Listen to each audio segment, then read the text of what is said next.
গাজায় যখন আক্রমণ করলো ইসরায়েলের আগ্রাসনের বিরুদ্ধে আমরা 26 তারিখে ঢাকার ঐতিহাসিক প্রান্তরে জেগে উঠেছি। এই 26 কে নিজে ধারণ করে একের পর এক 26 হবে। কথা বলেন ঠিক কিনা বলেন?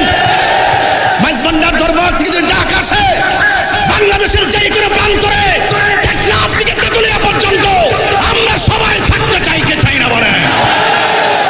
দেখেন, ইসরায়েলের আগ্রাসনের বিরুদ্ধে আমরা রাজপথে শত বাধাকে উপেক্ষা করে গিয়েছি।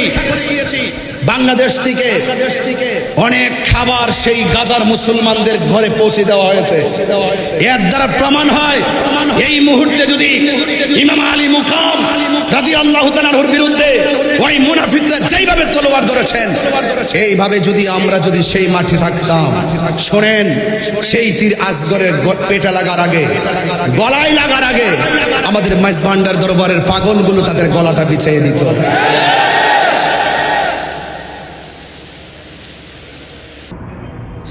নিয়মিত ইসলামিক ভিডিও পেতে আমার পেজটিকে ফলো করে সাথে থাকবেন। ধন্যবাদ।